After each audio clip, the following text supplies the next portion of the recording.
नमस्कार दोस्तों, welcome to GS fighters. दोस्तों, टारगेट सीरीज़ के अंतर्गत हम लोग प्रैक्टिस कर रहे हैं उत्तर प्रदेश पुलिस एग्ज़ाम के लिए जीके और जीएस के क्वेश्चंस की, और यह प्रैक्टिस सेट नंबर 16 है।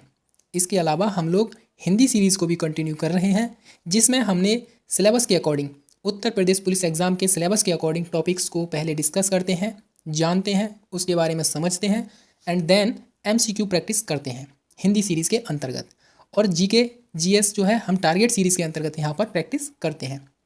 चलिए शुरू करते हैं आज का प्रैक्टिस सेट नंबर 16। देखिए, हमसे यहाँ पर एक छोटी सी मिस्टेक हुई है।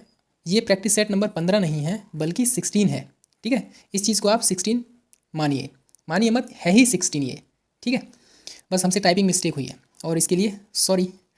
चलिए, पहला प्रश्न है, केंद्रीय बजट 2023-24 में कितने एकलव्य स्कूल खोले जाने की योजना है? आपके ऑप्शंस हैं 450, 570, 640 या 740। And option number D is the right answer of this question. 740 नए एकलव्य स्कूल खोले जाने की व्यवस्था की गई है 2023-24 के केंद्रीय बजट में। ठीक है, और 2023-24 का जो केंद्रीय बजट था वो 7 प्राथमिकताओं पर आधारित था। इस प्रकार हैं 7 प्राथमिकताएं, जैसे समावेशी विकास, अंतिम व्यक्ति तक पहुंच, बुनियादी ढांचा एवं निवेश, युवा शक्ति, हरित विकास, निहित क्षमताओं का विस्तार और वित्तीय क्षेत्र। बस इनको आप एक बार पढ़ लीजिए, यहाँ से क्वेश्चन नहीं आएगा। क्वेश्चन इस तरह से पूछ लेगा, जैसे कितने नए एकलव्य स्कूल खोले जाएंगे, आपका आंसर 740 होना चाहिए। जैसे कितने नए जो है एयरपोर्ट स्थापित किए जाएंगे, 50। और कितने कॉम्प्रेस्ड गैस प्लांट स्थापित किए जाएंगे, 200। एक बहुत ही महत्वपूर्ण योजना है जिसका नाम है अमृत धरोहर योजना। इस योजना के तहत रामसर स्थल, भारत के अंदर जितने भी रामसर स्थल हैं वे जैव विविधता स्थल और इनसे रिलेटेड पर्यावरण पर्यटन को जो प्रमोट करना है, उसको बढ़ावा देना है। ठीक है, तो ऐसी व्यवस्था अमृत धरोहर योजना के तहत की गई है। दूसरा प्रश्न है, चौरसिया नृत्य उत्तर प्रदेश के किस जिले से संबंधित है? देखिए, हमने जब उत्तर प्रदेश पुलिस का जो सिलेबस है उसको देखा था, तो जीके जीएस वाले जो पोर्शन है उसमें उत्तर प्रदेश की संस्कृति ये अपना अलग टॉपिक है उसमें जीके जीएस वाले सिलेबस में। तो यहाँ से आप समझिए उत्तर प्रदेश की संस्कृति से एटलीस्ट 2 क्वेश्चन तो आने ही हैं।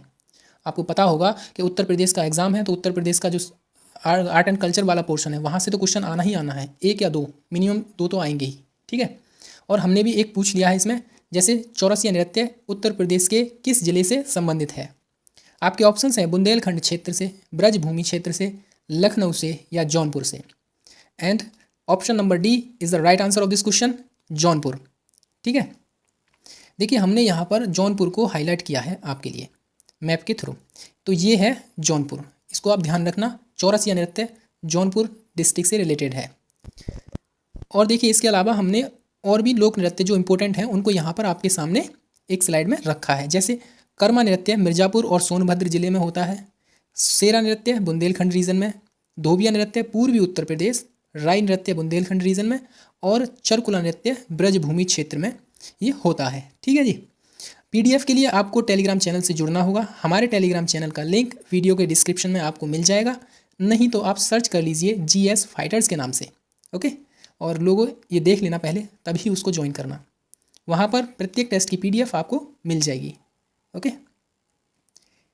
तीसरा प्रश्न है, आपको बताना है निम्न में से एक यूनेस्को की विश्व धरोहर सूची में शामिल नहीं है। आपके ऑप्शंस हैं फतेहपुर सीकरी, ये तो है, कुंभ मेला ये भी है, आगरा का किला ये भी है, बट काशी विश्वनाथ मंदिर ये जो है नहीं है यूनेस्को की साइट। हमारे प्रश्न का सही उत्तर है काशी विश्वनाथ, ये यूनेस्को साइट नहीं है।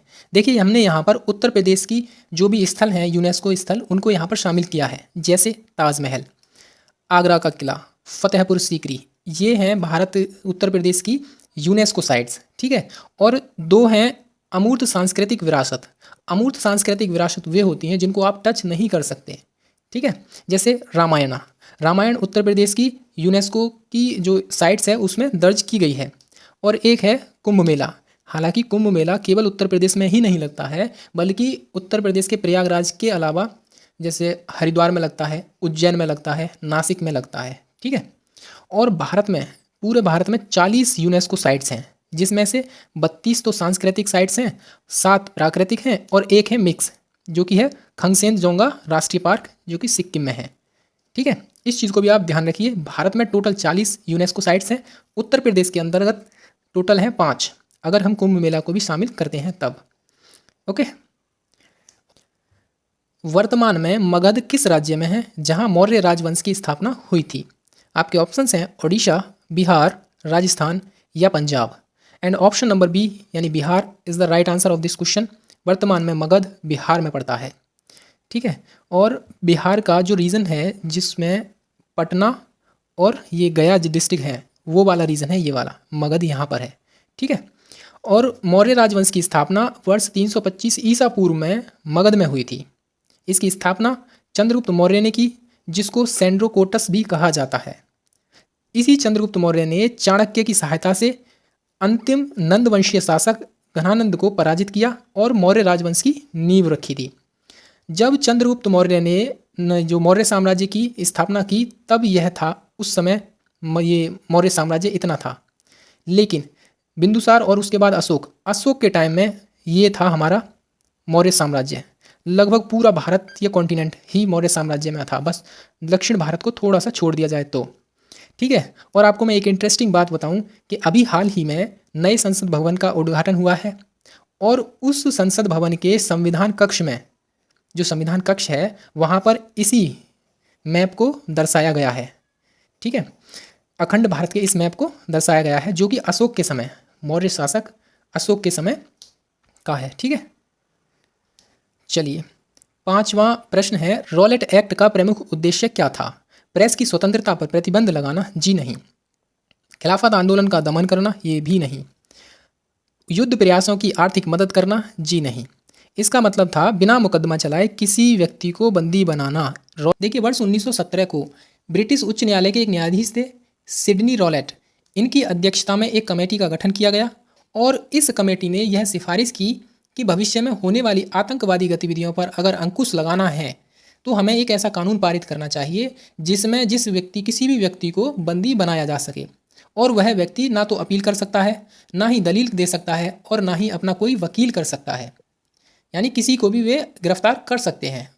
ठीक है, तो इस तरह का कानून था, यानी जो है काला कानून जिसे बोला गया। 6वां प्रश्न है, दल बदल के आधार पर संसद और राज्य विधानमंडल के सदस्यों की नियोग्यता से संबंधित प्रावधान किस अनुसूची में किए गए हैं? दल बदल के आधार पर 10वीं अनुसूची, 11वीं अनुसूची, 12वीं अनुसूची या 7वीं अनुसूची। ऑप्शन नंबर 1 10वीं अनुसूची जो है 52वें संविधान संशोधन के माध्यम से वर्ष 1985 में इसको ऐड किया गया था। ध्यान रखना, 52वां संविधान संशोधन था, 1985 में इसको ऐड किया गया। ऐसा था कि वर्ष 1985 से पहले जो भी कैंडिडेट हुआ करते थे, जो चुनाव जीत कर आते थे, मैक्सिमम कैंडिडेट अपने फ़ायदे के लिए किसी अन्य पार्टी को ज्वाइन कर लेते थे चुनाव जीतने के बाद। भाई जनता ने तो उन पर विश्वास किया, विश्वास करके उनको वोट दिया और उनको जिताया, और वही कैंडिडेट फिर जीतने के बाद किसी दूसरी पार्टी में शामिल हो गया, तो ये तो जनता के साथ हुआ धोखा। ठीक है, इसी दल बदल को रोकने के लिए 1985 में 52वां संशोधन किया गया, जिसमें 10वीं अनुसूची को ऐड किया गया। यानी दल बदल के आधार पर अगर कोई सांसद या विधायक ऐसा करता है तो उसकी सदस्यता रद्द कर दी जा सकती है। ठीक है, इस तरह का ये कानून था, अभी भी है, बट इसका एक क्राइटेरिया है। ठीक है, वो हम बाद में देखेंगे उसको। देखिए, हमने यहाँ पर आपको दी हैं 12 की 12 अनुसूचियाँ। अब हम देख लेते हैं क्या है किस अनुसूची में। देखिए, पहली अनुसूची है भारतीय संघ का नाम दे रखा है और उसके राज्य क्षेत्रों से संबंधित उनके नाम दे रखे हैं। दूसरी अनुसूची में राष्ट्रपति, मुख्य न्यायाधीश, नियंत्रक एवं महालेखा परीक्षक जैसे प्रमुख पदाधिकारियों के संबंध में वेतन और भत्तों का विवरण दिया गया है दूसरी अनुसूची में।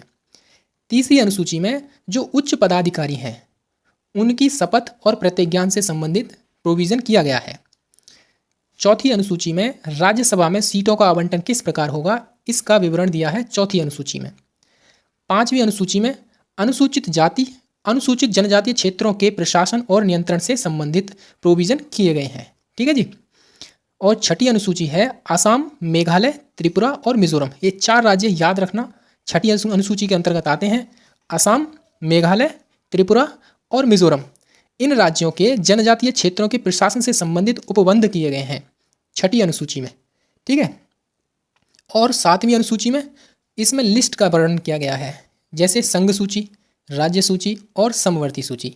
आपको पता होगा कि संघ सूची पर केवल संघ यानी कि केंद्र कानून बना सकता है, राज्य सूची पर केवल राज्य कानून बना सकता है और समवर्ती सूची पर केंद्र और राज्य दोनों कानून बना सकते हैं, बट केंद्र का ज़्यादा कानून प्रभावी रहता है यहाँ पर भी। ठीक है।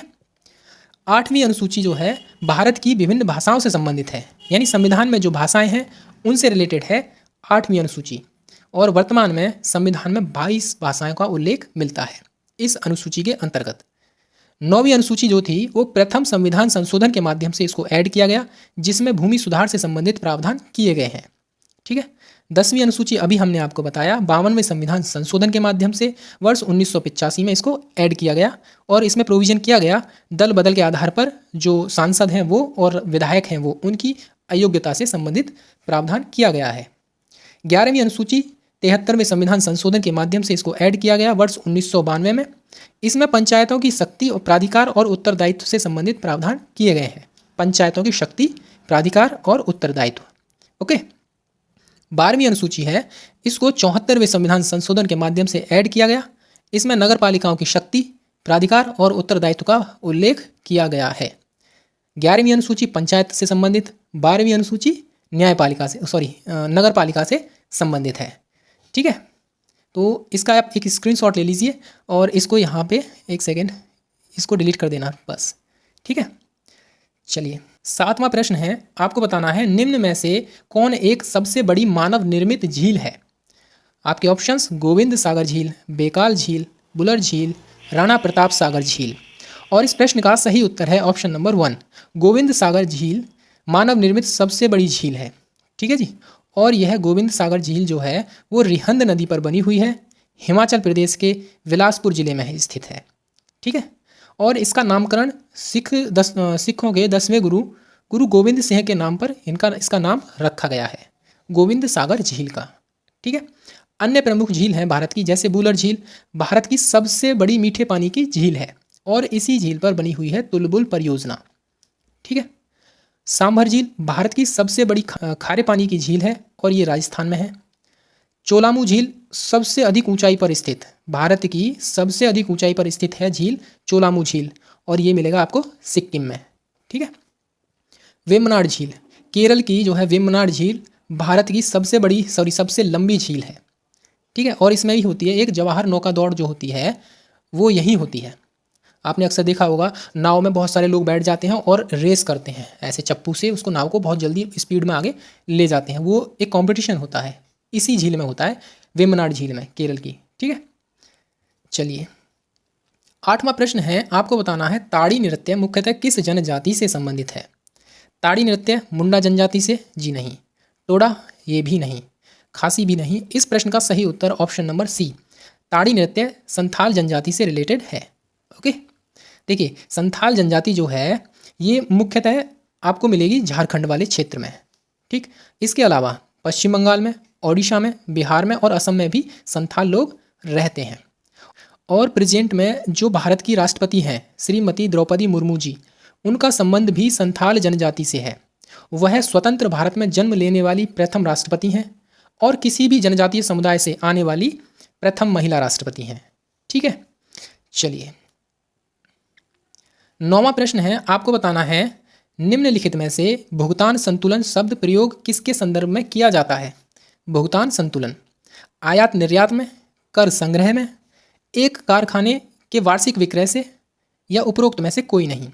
देखिए इस प्रश्न का सही उत्तर है ऑप्शन नंबर 1, आयात और निर्यात के संबंध में भुगतान संतुलन शब्द का इस्तेमाल किया जाता है। देखिए किसी देश का किसी अन्य देश के साथ वस्तुओं के आयात और निर्यात, धन का लेन देन, सेवाओं का आदान प्रदान करना भुगतान संतुलन यानी बैलेंस ऑफ पेमेंट कहलाता है। एक और डेफिनेशन है इसकी, किसी निश्चित समय अवधि में एक देश के द्वारा अन्य देश को भुगतान की जाने वाली राशि या अन्य देशों से उसे प्राप्त होने वाली राशि, उसका अंतर देश का भुगतान शेष कहलाता है। ठीक है। उम्मीद करता हूँ आपको समझ में आ गया होगा, सिंपल सी डेफिनेशन है बस।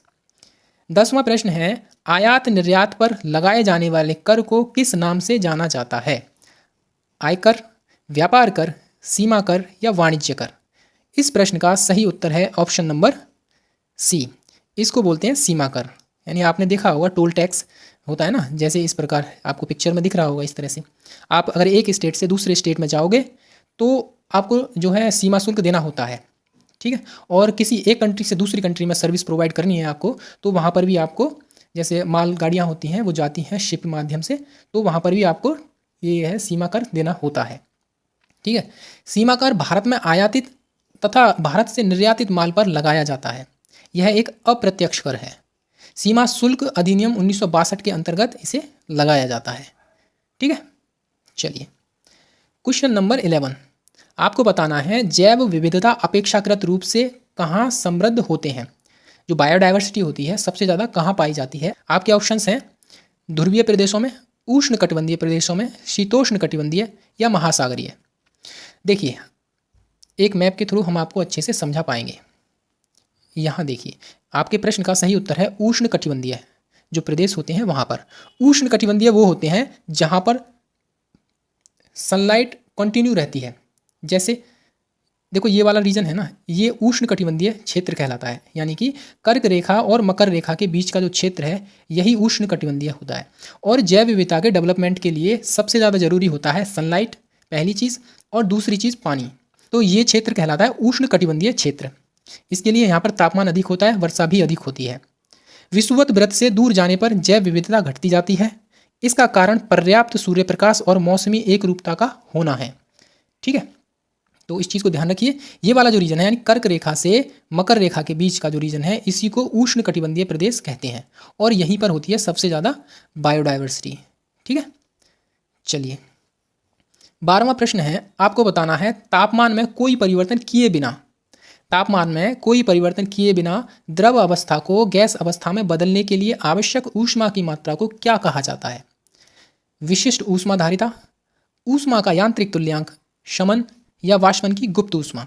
यानी द्रव अवस्था से सीधे गैसीय अवस्था में परिवर्तन होना, यह कहलाता है वाष्पन की गुप्त ऊष्मा, ठीक है। चलिए अब हम इसको थोड़ा सा समझ लेते हैं। देखो किसी पदार्थ की दी गई ऊष्मा की वह मात्रा जो पदार्थ के ताप को स्थिर रखते हुए उसकी अवस्था में परिवर्तन करती है। यानी जो पदार्थ है उसका टेम्परेचर स्थिर रहता है लेकिन उसकी अवस्था में परिवर्तन कर देती है, ऐसी ऊष्मा, उसे ऊष्मन की गुप्त ऊष्मा कहा जाता है। जब कोई पदार्थ एक भौतिक अवस्था से दूसरी भौतिक अवस्था में बदल जाता है तो एक नियत ताप पर ऊष्मा प्राप्त होती है। तापमान में कोई परिवर्तन किए बिना द्रव अवस्था को गैस की अवस्था में बदलने के लिए जिस ऊष्मा की आवश्यकता होती है उसे वाष्पन की गुप्त ऊष्मा कहते हैं, ठीक है। चलिए क्वेश्चन नंबर 13, हाइड्रोजन बम विकसित किया था। हाइड्रोजन बम किसने विकसित किया था। एडवर्ड टेलर ने, बर्नर वॉन ब्राउन ने, जे रॉबर्ट्स ओपनहीमर द्वारा या फिर सैमुअल कोहेन द्वारा। देखिए इस प्रश्न का सही उत्तर है एडवर्ड टेलर के द्वारा हाइड्रोजन बम का निर्माण किया गया था, ठीक। एडवर्ड टेलर वर्ष 1908 में हंगरी में जन्मे अमेरिकी वैज्ञानिक एडवर्ड टेलर ने हाइड्रोजन बम का विकास किया, इसीलिए इनको फादर ऑफ हाइड्रोजन बम कहा जाता है। 1992 में संयुक्त राज्य अमेरिका यानी यूएसए द्वारा प्रथम हाइड्रोजन बम का परीक्षण किया गया प्रशांत महासागर स्थित मार्शल द्वीप पर। एक और प्रश्न यहाँ से बन सकता है, मार्शल द्वीप कहाँ पर है, तो आप प्रशांत महासागर आपका ऑप्शन सही होगा, ठीक है। हाइड्रोजन बम जो होता है ना वो संलयन की प्रक्रिया पर आधारित होता है। 14वां प्रश्न है, विश्व प्रेस स्वतंत्रता दिवस किस तिथि को मनाया जाता है। विश्व प्रेस स्वतंत्रता दिवस, देखिए विश्व प्रेस स्वतंत्रता दिवस मनाया जाता है 3 मई को, और 1 मई को मनाया जाता है अंतर्राष्ट्रीय मजदूर दिवस। 2 मई को विश्व अस्थमा दिवस मनाया जाता है, और 3 मई को हमारा जो आंसर है विश्व प्रेस स्वतंत्रता दिवस, ठीक है। 15वां प्रश्न है, भारत के पृथ्वी एवं विज्ञान मंत्री कौन हैं। किरण रिजिजू, अर्जुन राम मेघवाल, भूपेंद्र यादव या राजकुमार सिंह। देखिए राजकुमार सिंह तो हैं नवीनतम जो मिनिस्टर हैं, यानी कि जो है नवीन व नवीकरणीय मंत्री जो हैं वो हैं Rajkumar Singh. Bhupendra Yadav labour and employ minister हैं, इसको भी ध्यान रखिए। अर्जुन राम मेघवाल हैं लॉ मिनिस्टर यानी कानून मंत्री हैं। अब पहले कानून मंत्री थे किरण रिजिजू, इनका स्थान ले लिया अर्जुन राम मेघवाल ने। अब किरण रिजिजू हैं पृथ्वी एवं विज्ञान मंत्री। तो option number 1 is the right answer of this question, ठीक है। भारत के पृथ्वी एवं विज्ञान मंत्री हैं किरण रिजिजू, ठीक। तो ये था हमारा प्रैक्टिस सेट नंबर 16। अगर आपको वीडियो अच्छा लगा है तो प्लीज़ चैनल को ज़रूर सब्सक्राइब कीजिए और वीडियो को लाइक करके शेयर भी कर दीजिए प्लीज़। और पीडीएफ के लिए टेलीग्राम चैनल से जुड़ जाइए, वहाँ पर हर टेस्ट पेपर की आपको पीडीएफ मिल जाएगी निःशुल्क। फिलहाल इस वीडियो में इतना ही। Thank you very much.